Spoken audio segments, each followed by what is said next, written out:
Magaalaa Jimmaatti manneen barnootaa waggaa dheeraa lakkoofsisan keessaa manni barumsa sadarkaa tokkoffaa Ginjoo isa tokko. Manni barumsichaa dareewwan barnootaa isaa dulloomanii adeemsa baruuf barsiisuu irratti rakkoo uumaa turan. Haa ta'u malee Yuunivarsiitiin Jimmaa rakkoo kana furuuf birrii miiliyoona 8 kutaalee barnootaa 4 ijaarsisuun mana barumsichaaf gumaacheera.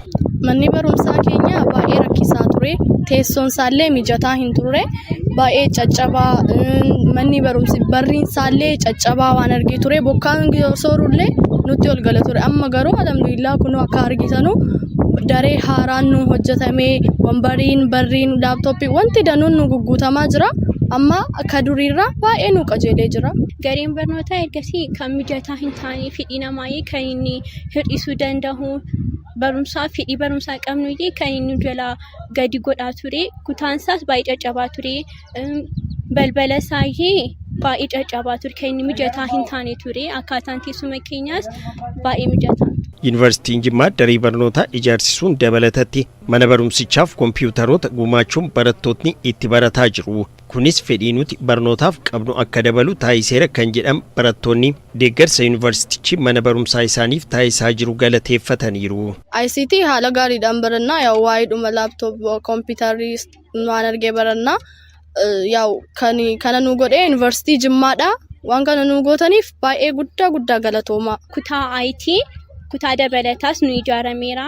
Akkasumas immoo teessoon isaas mijataa kan inni ta'edha. Fedhii barumsaa keenya irrattis fedhii guddaa akka nuuf kennu kan nu taasisudha. Pireezidaantiin Yuunivarsiitii Jimmaa Dr. Jamaal Abbaa Fiixaan qulqullina barnootaa mirkaneessuuf sochii eegalame dhugoomsuuf yuunivarsiitichi mana barumsa addaa hundeessuun barattoota sadarkaa lammaffaa simatee barsiisaa jiraachuu isaati kan himan. Kana malees manneen barnootaaf deeggarsa garaagaraa taasisaa jiraachuu eeruudhaan mana barumsaa Ginjoo fooyyessuuf karoorfatanii hojjetaa jiraachuu dubbataniiru. Waan hunda galeessa ta'e asirratti gochuu qabna. DTTP hingoona barattoonni keenya hoggaa graduate school isaanii gizee fixan intervention hin godhu. Dhufanii tajaajila hawaasaa hin hojjetu. Projektoota garaagaraa hin hojjetu. Asirratti xiyyeeffatanii akka hojjetan goona. Tajaajilli hawaasaa akka yuunivarsiitiitti gaggeeffamus asirratti xiyyeeffate. Mana barnootaa kana iddoo amma jirurraa kaasee eessaan gahuu barbaadna kan jedhu taargeetii lafa keewwanne mul'ata keewwanne leenjiidhaanis leenjii barattoota leenjii barsiisota leenjii hooggansa mana barnoota kanaa hunda keessa galchine waan interventionii hunda galeessa of keessaa qabatu gochuudhaan mana barnoota kanaa qulqullinni isaa eeggamee bu'a qabeessa akka ta'u hojjechuuf murteessineerra jechuudha. Hanqinni teessoo adeemsa baruu barsiisuu irratti rakkoo uuma kan jedhan Dr. Jamaal rakkoo kanaaf kanneen biroo hiikuuf xiyyeeffannoo kenninee hojjenna jedhu. Kursiilee immoo 50 dabalataan finnee jirra. Ammas daballee ni finna. Marsaa lammaffaa kompiitara isa laayibrarii e-laayibrarii of keessaa qabatu manneen barnootaa 12 ol kenninee jirra yeroo darbe.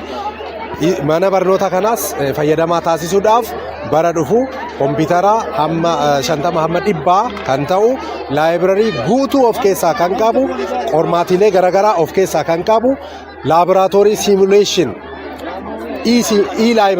e-laaboraatoorii jechuudha of keessaa kan qabu guutuudhaaf waadaa seennee jirra. Itti gaafatamaan waajjira barnoota magaalaa Jimmaa obbo Muhammad Qaasiim gama isaaniitiin magaalichatti manneen barnootaa ashaaraan yuunivarsiitii Jimmaa irra hin buune akka hin jirre eeruudhaan yuunivarsiitichi deeggarsa taasisaa jiruuf galateeffataniiru. Laaboraatoorii mana yaalii barattootaa keessatti wantoota guutamuudhaa qaban leenjiiwwan adda addaa teessoowwan kompiitaroota waan akkanaa kana karaa bal'ina qabuun wanti mana barumsaa deeggaraa ture hin jira. Kuni gar tokkoon istaandaardii mana barumsaa fooyyessa.